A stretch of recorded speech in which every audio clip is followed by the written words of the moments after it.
कबीरदास जी ने कहा है, साहब से सब होत है, बंदे से कुछ नहीं। साहब से, साहब है ना भगवान, उनका गुरु। साहब ते सब होत है, बंदे ते कुछ नहीं। राई को पर्वत करे, पर्वत राई माई। वो चाहे तो राई को पर्वत बना सकता है, और वो चाहे तो पर्वत को क्रश करके राई के समान बना सकता है। ये जो भी कुछ इतनी बड़ी बड़ी बातें कही गई मेरे बारे में, ये मेरी भी नहीं है, गुरुदेव की हैं। उन्हीं की वजह से हैं, गुरु सत्ता की वजह से हैं। मैं एक निमित्त मात्र हूँ। यदि मैं निमित्त बना रहूँगा तो मेरे अंदर कभी अहंकार नहीं आएगा। निमित्त बना रहूँगा तो मैं एक सच्चा आदर्श गुरु बना रहूँगा, सच्चा आदर्श शिष्य बना रहूँगा। कोशिश करूँगा उसको निभाने। गुरुदेव और परमवंदनीय माता जी की सूक्ष्म उपस्थिति में आज के इस शिक्षक दिवस, माननीय सर्वपल्ली राधाकृष्णन जी का जन्म दिवस, 1888 में जिनका जन्म हुआ था, ऐसे महापुरुष जिनको हम आज तक याद करते हैं हर वर्ष। वस्तुतः हमारा जो ये टीचर्स डे जो आता है, शिक्षक दिवस, इसको गुरु उत्सव और भी कई नामों से पुकारा गया, पर टीचर्स डे मुझे सही लगता है। टीचर्स डे, टीच, जो those who teach bye their own conduct, जो अपने आचरण से शिक्षण दे। स्वम स्वम आचरण शिक्षेरण पृथिव्याम सर्वमानव। हमारी संस्कृति में अपने आचरण से शिक्षा देने का जो काम करते थे, वो हमारे भारतीय संस्कृति के पुरोधा कहलाते थे। तो ये शिक्षक दिवस ऐसी वेला में आता है जिस वेला में मैं आपको बताऊं कि बड़ा महत्वपूर्ण है हमारा वसंत पंचमी, बड़ा महत्वपूर्ण है हमारा वसंत पंचमी के बाद आने वाला होली पर्व, बड़ा उल्लास का पर्व है। बड़ा महत्वपूर्ण है हमारा गायत्री जयंती पर्व, जब हम गायत्री विद्या का अपने जीवन में धरती पर अवतरण मानते हैं। गंगा दशहरा, गंगा का धरती पर आना, ये इसी के साथ मनाया जाता है। इसी के तुरंत बाद आता है रक्षाबंधन, और रक्षाबंधन के साथ आता है जन्माष्टमी। और जन्माष्टमी के हीरो कौन है ये बताइए? श्री कृष्ण। और सब गुरुओं के गुरु कौन है? श्री कृष्ण। जितनी भी शिक्षाएं हमको देखने को मिलती हैं, उन सब शिक्षाओं का अगर कहीं कहा जाता है कृष्णम वंदे जगत गुरुम, तो वो झूठा नहीं है, सही है, क्योंकि वो जगत गुरु हैं। और वो जन्माष्टमी अभी अभी निकल के गई है। उसी जन्माष्टमी के इस पर्व पर, जिस समय के हमारे यहाँ इस समय बारिश का मौसम है और चारों तरफ श्रावण भादों दोनों माह की बहार छाई हुई है, ऐसे मौसम में शिक्षक दिवस आता है। 5 सितंबर को आता है। अधिकांश समय में इस समय बारिश हो रही होती है या हो चुकी होती है, पर ये जो पावन पर्व है उस समय आता है जबकि न्यू एडमिशन्स होते हैं। हमारे यहाँ ज्ञान दीक्षा पर्व मना, ज्ञान दीक्षा पर्व के तुरंत बाद ये पहला पर्व है। उन सभी न्यू एंट्रेंट जो स्टूडेंट्स हैं, उन सबका मैं अभिनंदन करता हूँ। बताना चाहता हूँ कि तुम लोगों के लिए शिक्षण बहुत महत्वपूर्ण है। तुम्हें जानना कि शिक्षक का महत्व क्या होता है और शिक्षक को हमें क्यों अपने जीवन में महत्वपूर्ण स्थान देना चाहिए, क्यों हमें उसका सम्मान करना चाहिए। बड़ी सौभाग्य की बात है कि जिस तमिलनाडु प्रांत से हमारे जिलाधीश महोदय आते हैं, उसी तमिलनाडु प्रांत में सर्वपल्ली नामक गांव में राधाकृष्णन जी का जन्म हुआ। राधाकृष्णन जी तमिलनाडु में जन्म लेते हैं। तमिलनाडु में जन्म लेकर के भारत के उपराष्ट्रपति बनते हैं और उपराष्ट्रपति के बाद राष्ट्रपति बन जाते हैं। पर इसके बीच में उन्होंने बड़ी लंबी यात्रा की है। उन्होंने 1888 के बाद वो प्रोफेसर बने, आंध्र यूनिवर्सिटी के वाइस चांसलर बने। करीब लगभग 24 साल तक वाइस चांसलर रहे आंध्र यूनिवर्सिटी के। आंध्र यूनिवर्सिटी उसमें बहुत बड़ी थी। They used to cover even up to borders of Chennai and पूरा हमारा आंध्र का भी विस्तार बहुत था। इसके अलावा उन्होंने किताबें लिखी फिलॉसफी के ऊपर, दर्शन के ऊपर बहुत किताबें लिखी। एक किताब लिख करके गांधी जी के पास ले गए कि गीता पर मैंने टीका लिखी है, इस पर आप लिख दीजिए। तो उन्होंने राधाकृष्णन जी की पीठ थपथपाई। उन्होंने कहा, देखो गीता तो मेरी माँ है, गीता मेरी माँ है। मैं गीता का रोज दूध पीता हूँ, अमृत पीता हूँ, गीता का पान करता हूँ, लोगों को भी कहता हूँ गीता पढ़नी चाहिए। पर तुमने लिखी है टिप्पणी, तो इस पर मैं कुछ कहूँगा नहीं। क्यों? क्योंकि तुम्हारे जैसा विद्वान इस भारतवर्ष में ऐसा नहीं है जो गीता के ऊपर तुमसे ज़्यादा श्रेष्ठ लिख सके। तुमने लिखा है तो तुम निश्चित रूप से इसको ये मान के चल सकते हो कि गांधी जी ने इसको अप्रूव कर दिया। फिर भी नहीं, आपके अप्रूवल चाहिए। तो उन्होंने कहा लाओ। तो गीता की पांडुलिपि ली उन्होंने, गीता की पांडुलिपि लिख दिया। सबको गीता तो पढ़नी ही चाहिए, पर यह ग्रंथ भी पढ़ना चाहिए, ऐसा लिख करके उन्होंने मोहनदास करमचंद गांधी ने साइन किए। और उनका मनोबल बढ़ाया और ये कहा कि तुम इसको फैलाओ, जग जग में फैलाओ। मित्रों, ये बात घटना 40 की होगी, 35, 36, 40 की। बीएचयू में इनको ले जाया गया, बीएचयू में वाइस चांसलर बना दिया गया। आंध्र यूनिवर्सिटी के बाद बीएचयू के वाइस चांसलर बनने के बाद पॉलिटिक्स से इनका कोई संबंध नहीं रहा, राजनीति के ये कभी भी वो नहीं थे, पर विद्वान थे। और विद्वान होने के नाते इनके व्याख्यान ऑक्सफोर्ड, कैम्ब्रिज और हार्वर्ड में सुने गए। यानी हम स्वामी विवेकानंद को बहुत ज़्यादा मानते हैं और कहते हैं कि स्वामी विवेकानंद धर्म के ध्वजा को पूरे विश्व में फैलाया, पर वास्तव में स्वामी विवेकानंद के साथ राधा कृष्णन जी का नाम इसलिए लिया जाना चाहिए एक आदर्श शिक्षक के रूप में कि उन्होंने शिक्षक के रूप में वहाँ जाकर ये पढ़ाया कि भारतीय दर्शन क्या है।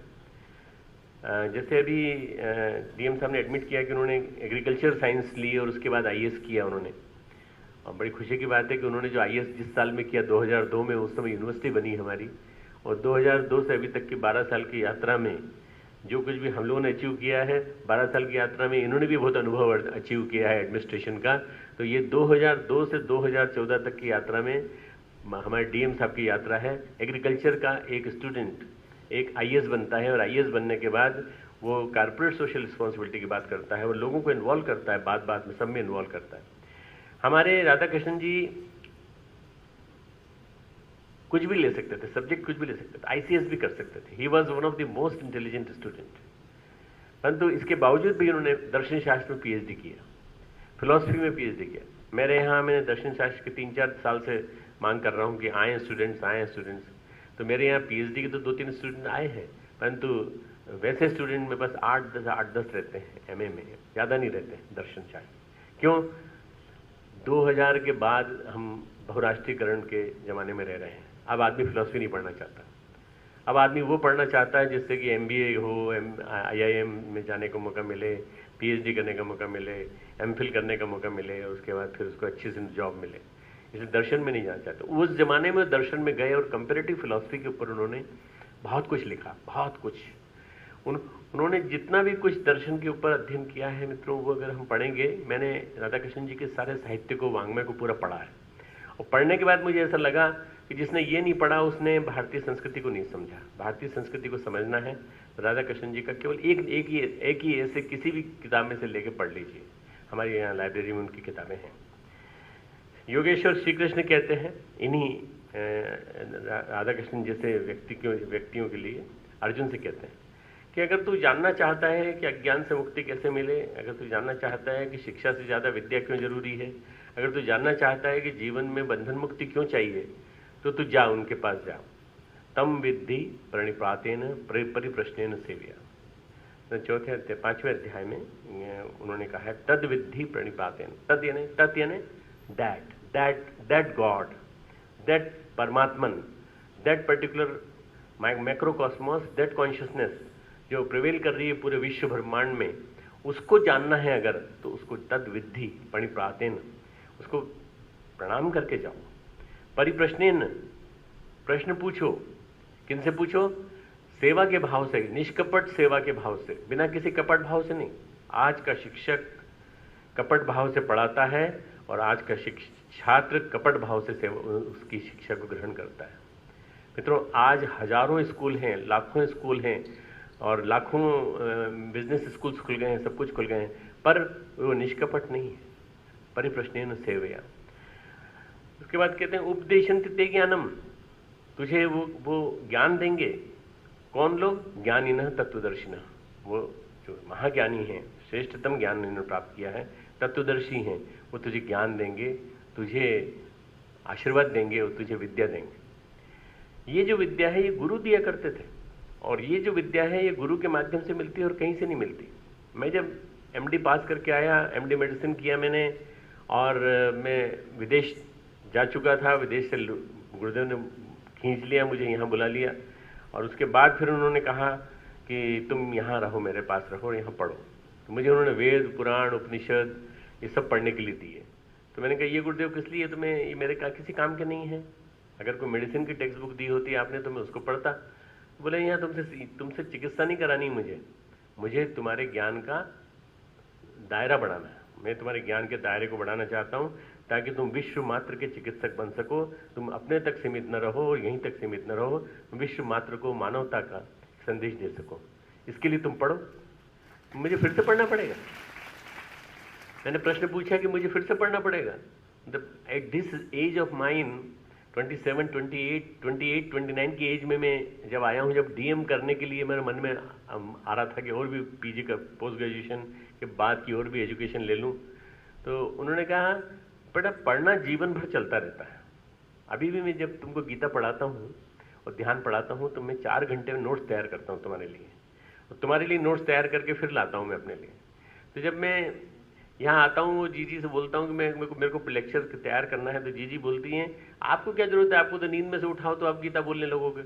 मैंने कहा नहीं, ऐसा नहीं है, मुझे संदर्भ देना पड़ता है, मुझे सब कुछ बोलना पड़ता है, समझाना पड़ता है। बच्चे मेरे मैच्योर हैं और इन बच्चों को जब तक मैं संदर्भों के साथ नहीं बोलूँगा तब तक नहीं समझ में आएगा। इसलिए मुझे बोलना जरूरी है, इसलिए मुझे इकट्ठा करना पड़ता है, ज्ञान इकट्ठा करना पड़ता है, तब मैं आपके बीच में आ पाता हूँ। जबकि जीजी भर्ती थी दिल्ली में, मेदांता में, अभी भी वहीं पर हैं, दिल्ली में ही हैं। मैं वहाँ से यहाँ तुम लोगों के लिए आया, केवल ज्ञान को देने के लिए आया।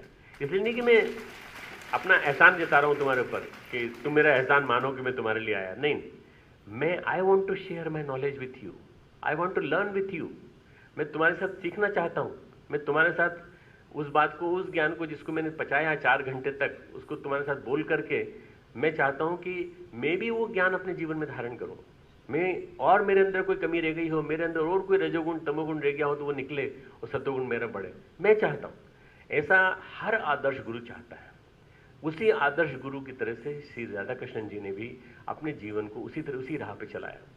अभी तो कभी राजनीति में इन्वॉल्व नहीं हुए। मतलब एक बहुत अच्छी उपमा आती है गीता में कि कमल के पत्र की भांति जो जल में लिप्त न हो, जल में रहे पर लिप्त न हो उसमें, इस तरह से साधक होता है। तो ये जो राधा कृष्णन जी थे, इन्होंने जीवन में एक ही सूत्र अपनाया कि हमको इसमें लिप्त नहीं होना है। बहुत ही मुश्किलों के बीच में 5 साल तक इन्होंने उपराष्ट्रपति पद स्वीकार किया। उस समय डॉक्टर राजेंद्र प्रसाद राष्ट्रपति थे और डॉक्टर राजेंद्र प्रसाद के राष्ट्रपति रहते हुए बीमार हो गए, काफ़ी बीमारी में थे, तो बहुत सारा काम उनको देखना पड़ता था उपराष्ट्रपति के रूप में। और जब 1962 में उन्होंने राष्ट्रपति पद ग्रहण किया तो उस समय देश बड़ी संकटों से घिरा हुआ था। चाइना का युद्ध, गिरा हुआ मनोबल, आर्मी हमारी पूरी शटर्ड, पूरे भारत के लोग जो हैं बड़ी उस निगाहों से देख रहे थे। नेहरू जी जा चुके थे और कौन संभालेगा, तो उसमें 2 महापुरुषों ने संभाला, लाल बहादुर शास्त्री और हमारे राधा कृष्णन जी। राधा कृष्णन जी ने ज्ञान के माध्यम से और लाल बहादुर शास्त्री ने अपने विज्ञान के माध्यम से, शिक्षा के माध्यम से, इन दोनों महापुरुषों ने अपने देश को संभाला और देश को संभाल करके इस राह पर, डगर पर टिकाया। और उसके बाद उन्होंने कहा अब नहीं बस। 67 में 5 साल पूरे हो गए राष्ट्रपति पद के। उनसे अनुरोध किया गया, सारे मेंबर ऑफ पार्लियामेंट उनसे रिक्वेस्ट करने पहुंचे कि निर्विरोध आपको निर्वाचित किया जाएगा, आप फिर से बन जाइए राष्ट्रपति। उन्होंने कहा नहीं, मुझे राष्ट्रपति नहीं बनना, मैं अपने बाद की उम्र में कुछ पढ़ाना चाहता हूँ कुछ बच्चों को। मतलब आदमी को देखिए पढ़ाने की ललक कितनी, उद्दाम, अभिप्सा। वो कह रहा है कि मैं रिटायरमेंट के एज में बीमार जैसी स्थिति में नहीं रहना चाहता, मैं यहाँ इस राष्ट्रपति भवन में रह करके अपने आप को कैद नहीं करना चाहता। मैं चाहता हूँ अपने गांव जाना, उस गांव में रह करके मैं कुछ जीवन विद्या सिखाऊंगा, लोगों को कुछ बताऊंगा। वो चले गए और 1978 में उनकी डेथ हो गई। मित्रों, मैं सोचता हूँ कि ऐसे महापुरुष बार बार नहीं आते। उनका जन्मदिन एक कर्मकांड की तरह से नहीं मनाया जाना चाहिए। उनके जन्मदिन को शिक्षा और विद्या के सार्थक समन्वय के रूप में मनाया जाना चाहिए। शिक्षा और विद्या यदि जीवन में उतरेगी तो शिक्षा के रूप में विज्ञान, शिक्षा के रूप में विज्ञान, शिक्षा के रूप में सभ्यता और विद्या के रूप में ज्ञान और विद्या के रूप में अध्यात्म, ये हमारे जीवन में आएंगे। विज्ञान और अध्यात्म का समन्वय होगा। हमारा जो हृदय है वो इन दोनों की समन्वय के माध्यम से अच्छी तरह से भावनाओं से भर जाएगा और हम निश्चित रूप से श्रेष्ठतम काम करने की स्थिति में होंगे। आज मित्रों सबसे ज़्यादा जरूरत है शिक्षा के क्षेत्र में क्रांति की। शिक्षा के क्षेत्र में क्रांति इतनी ज़्यादा जरूरी है, मैं समझता हूँ कि बहुत कुछ कार्य हमारे ऑफिसर्स लोग कर लेते हैं, आंगनबाड़ी चलाते हैं और वो करते हैं, शिक्षकों को इनको पीछे से प्रोत्साहन देते हैं, सभी कुछ करते हैं, पर इनके लिमिटेशंस हैं, रिसोर्सेज लिमिटेड हैं, शिक्षक है ही नहीं। इस पहाड़ पे आप देखिए कि करीब करीब 5,000 से लेकर 10,000 स्टूडेंट्स के पीछे एक टीचर है। वो भी पहाड़ पे नहीं जाना चाहता, ट्रांसफर चाहता है, जमीन पे। कहाँ पे जाना चाहता है? हल्द्वानी, नैनीताल, हरिद्वार या देहरादून, बस ये इन्हीं क्षेत्रों में रहना चाहता है। वो पहाड़ पे क्यों नहीं जाना चाहता? वो खुद पहाड़ी है, पहाड़ी होने के बावजूद भी नहीं जाना चाहता। ये मुश्किल आप इनकी एडमिनिस्ट्रेशन की समझिए। डॉक्टर है पर पहाड़ पे नहीं जाना चाहता, इंजीनियर है पर पहाड़ पे नहीं जाना चाहता, शिक्षक है पर पहाड़ पे नहीं जाना चाहता। अगर वो पहाड़ पे नहीं जाएगा तो फिर कैसे निकलेंगे रत्न, कैसे निकलेंगे? मुझे बहुत अच्छा लगता है मित्रों, जब रिजल्ट निकलता है, सीबीएसई का रिजल्ट निकलता है, तो बच्चों को उछलते देखता हूँ तो लगता है दिल्ली में, मद्रास में, चेन्नई में और कलकत्ता में और इनमें खूब बहार छाई हुई है, उछल रहे हैं बच्चे। कितने हैं ये? इनकी संख्या कितनी होगी? तो करीब करीब इनकी संख्या होगी 4 या 5 लाख। भारत की आबादी तो 1 अरब 25 करोड़ है। उस 1 अरब 25 करोड़ में जब मैं सीबीएसई का रिजल्ट देखने के बाद जब मैं उत्तराखंड बोर्ड का रिजल्ट देखता हूँ और उन स्कूलों को देख के आया हूँ जिन स्कूलों में पढ़ते हैं, और वहाँ से जो निकल के बच्चे आए हैं अभावग्रस्त परिस्थितियों में टॉप करके जब बच्चा आता है या फर्स्ट 20% में 80 से लेके 100% के बीच में लेके आता है, तो मुझे लगता है ये है असली छात्र जिसने कि प्रतिकूलताओं के बीच में पढ़ाई की है और पहाड़ की प्रतिकूलताओं में 8-8 घंटे चला है। सुबह से चलते हैं बच्चे नाश्ता करके घर से और स्कूल पहुंचते हैं 10-11 बजे, 11 बजे से 5 बजे तक पढ़ते हैं, फिर आते हैं वापस रात को 9 बजे। क्यों मित्रों? क्या क्या पढ़ी है? क्या नौकरी करनी है? नौकरी नहीं करनी, पढ़ना है। अगर पढ़ेंगे लिखेंगे नहीं तो क्या होगा? पढ़ेंगे लिखेंगे बनेंगे नवाब और हाँ होंगे खराब। अगर मान लो खेलेंगे कूदेंगे बनेंगे, फिर होंगे खराब। आज उल्टा हो गया, आज धोनी बन जाएंगे, आज तेंदुलकर बन जाएंगे, और ये बन जाएंगे तो खूब पैसा मिलेगा, करोड़ों अरबों रुपया मिलेगा। तो आदमी जो है आज पढ़ाई नहीं करना चाहता, आज शॉर्टकट चाहता है, और शॉर्टकट के चक्कर में हम लोग कैपिटेशन फी दे करके हम बड़े बड़े स्कूल्स कॉलेजेस में माता पिता को भ्रष्टाचार के लिए प्रमोट करके, नहीं वो भी जा रहा है, मेरा दोस्त भी जा रहा है, मेरे को भी जाना है, मेरे को भी उसी स्कूल में जाना है, मेरे को भी उसी कॉलेज में जाना है। जब ये संस्कार जब किसी संस्था में या किसी जगह भी आ जाता है कि हमें भी उसी जगह जाना है जहां मेरे बड़े बड़े साथी पढ़ रहे हैं, तब मुझे लगता है कि आदमी मेहनत नहीं करना चाहता। क्यों? वहां तो बिना मेहनत के पास हो जाओगे तुम। तुम्हारे पिताजी ने दी ना 50 लाख रुपए दिए, बस वो जो रिश्वत का पैसा तुमने खाया है, उसके बाद फिर तुम जहां जाओगे वहां रिश्वत कमाओगे और कुछ नहीं। तुम रिश्वत से उस पेट को भरोगे और तुम्हारे अंदर से लेके बाहर तक तमोगुण ही भरा पड़ा है, और तुम्हारे माता पिता ने तुम्हें संस्कार में केवल तमोगुण दिया है। तो मित्रों, जहाँ माँ, पिता और गुरु इन तीनों की अभिवंदना होती है, मातृ देवो भव, पितृ देवो भव और आचार्य देवो भव, उस देश में इस तरह का कैपिटलाइजेशन, इस तरह का शिक्षा का व्यवसायीकरण और शिक्षा का जो आज वो हो गया है मित्रों, मैं सोचता हूँ स्वरूप विकृत हो गया है। एक शुरुआत हमने की है यूनिवर्सिटी में, इस यूनिवर्सिटी की हम अनेकानेक शाखाएं आने वाले 10-12 सालों में खोलना चाहते हैं। प्रयास है, एक प्रयास किया जा रहा है। कई विश्वविद्यालय, अभी कलकत्ता वेस्ट बंगाल के चीफ मिनिस्टर से बात हुई है और छत्तीसगढ़ के चीफ मिनिस्टर से बात हुई है, राजस्थान के चीफ मिनिस्टर से बात हुई, मध्य प्रदेश चीफ मिनिस्टर से बात हुई। ये 4 चीफ मिनिस्टर देव संस्कृति विश्वविद्यालय की तर्ज पर स्टेट यूनिवर्सिटी बनाना चाहते हैं, और मैं कल प्रधानमंत्री से मिलने जा रहा हूँ, कल के दिन उनसे मुलाकात होगी। तो मैं उनसे कहूँगा कि आप एक विशेष अधिनियम लागू करके हमारी यूनिवर्सिटी को पढ़िए, और पढ़ने के बाद इसको सेंट्रल यूनिवर्सिटी डिक्लेयर करिए, सेंटर के अंडर में लीजिए, और उसके बाद पूरे के पूरे विश्व भारत में इसकी शाखाएं खुलवाइए। तो आप देखिए कि आदर्श महामानव दूंगा मैं आपको 10 साल के अंदर, बढ़िया से बढ़िया। मैं अकेला नहीं, मेरे साथ पूरी टीम रहेगी और पूरी टीम देगी। ये शिक्षा जो है ये गढ़ती है, किसी देश को अगर बनाती है तो शिक्षा के साथ मिला हुआ विद्या का स्वरूप। विद्या यानी विनम्रता, विद्या यानी संस्कार, विद्या यानी वो आदर जो माता पिता के साथ साथ बड़ों के प्रति भी होता है। इसीलिए हमें शिक्षा और विद्या का सार्थक समन्वय चाहिए मित्रों, और वो आज हमें शिक्षक दिवस के दिन याद करना चाहिए कि हे भगवान, अगर हम कभी पूछते हैं बच्चों से, क्यों तुम क्या बनना चाहते हो भाई? 10 साल का बच्चा भी बोलता है मैं बनना चाहता हूँ, IAS बनना चाहता हूँ, मैं डॉक्टर बनना चाहता हूँ, मैं इंजीनियर बनना चाहता हूँ। अरे भाई, मैं डॉक्टर बना, पर डॉक्टर बनने के बाद मैं शिक्षक बन गया। तू शिक्षक नहीं बनना चाहता? मास्टर नहीं बनना चाहता? नहीं, मास्टर नहीं बनना चाहता। बच्चा मास्टर नहीं बनना चाहता, क्योंकि मास्टर सबसे छोटी पदवी मानी जाती है। आज के युग में, आज के ज़माने में सबसे छोटी पदवी मानी जाती है। लेकिन मास्टर गढ़ता है, मुझे गढ़ा है, मेरे टीचर्स ने गढ़ा है। अभावग्रस्त थे, परेशानियां थी, मेरे पिताजी जज थे, ट्रांसफर होते रहते थे, तो मैं छोटे छोटे स्कूल्स में भी गया, बड़े स्कूल्स में भी गया, कहीं कॉन्वेंट में नहीं पढ़ा, पर जहाँ जहाँ मैं पढ़ा वहाँ पढ़ने के बाद मुझे ऐसा लगा कि अगर ये लोग न होते तो आज मैं न बनता। इन्होंने मुझे बनाया, इन्होंने मुझे गढ़ के ऐसा बनाया ताकि मैं आचार्य श्री के चरणों में जा सकूं और वहाँ जाकर के अपने आप को महामानव के रूप में विकसित कर सकूं। बनाया शिक्षकों ने मेरे। तो शिक्षा जो है वो मूल है, नींव है। शिक्षा नींव है, उसके बाद विद्या ऊपर से आ जाए तो फिर क्या कमाल हो जाए। बिल्कुल। आज शिक्षक दिवस के दिन उन सभी शिक्षकों को नमन जिन्होंने आपको और हम सबको, आज यहाँ बहुत सारे शिक्षक बैठे हैं मेरे साथ 12 साल से साथ दे रहे हैं। इन सभी शिक्षकों को जो मेरे साथ दे रहे हैं, मैं कुलाधिपति होने के नाते नहीं बल्कि एक आदर्श छात्र होने के नाते मैं उन सबको प्रणाम करता हूँ और मैं उन सबको ये कहता हूँ कि अपना पढ़ाने का धर्म लागू करते रहना, पढ़ाते रहना, निरंतर पढ़ाते रहना, जीवन भर पढ़ाते रहना, अपने आचरण से पढ़ाना और अपने आचरण से पढ़ा करके अपने को ऐसा बनाना जिससे कि तुम्हारे लिए हमेशा छात्र के मन में और छात्रा के मन में हमेशा सम्मान बना रहे।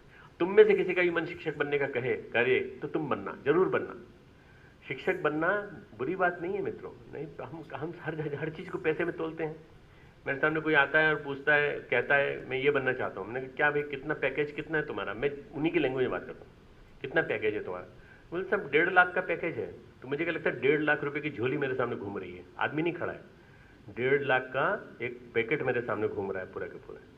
तो 1.5 लाख में बिक गया साल भर के लिए। 1.5 लाख नहीं, आज तो 10 लाख, 12 लाख, 14 लाख, 15 लाख, 16 लाख की पैकेज चल रही हैं। और इन पैकेजेस के माध्यम से क्या हो रहा है देखिए, पति पत्नी दोनों टूट रहे हैं, संस्था, परिवार संस्था टूट रही है। पत्नी भी कमाती है, वो भी पति से कहती है कि तुम कौन होते हो कमाने वाले, अकेले, मैं भी तो हूँ।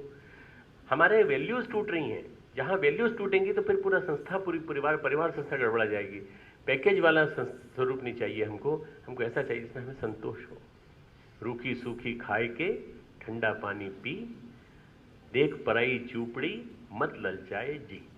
पराई चूपड़ी को देख करके, बड़ी बड़ी कारों को देख करके, बड़े बड़े घरों को देख करके ललचाना नहीं चाहिए, आकर्षण में नहीं आना चाहिए। क्या करना चाहिए? तेन त्यक्तेन भुंजिता। तो त्याग कर, और त्याग को भोग में, योग में प्रतिष्ठित कर, भोग में प्रतिष्ठित मत कर। त्याग करने के बाद लोग भोग में प्रतिष्ठित कर देते हैं। त्याग करो, किंतु किस भाव के साथ कि हमने जो त्याग किया है, तेन त्यक्तेन भुंजिता माँ गृधः कस्यस्व धनम, किसी का धन मत चुराओ, किसी के ऊपर निगाह मत डालो। ईशावास्योपनिषद का जो मंत्र है हमको एक संदेश देता है, ये विद्या का सही स्वरूप होना चाहिए। खूब खूब मंगल कामनाएं, खूब खूब गुरुदेव माता जी की आशीर्वाद।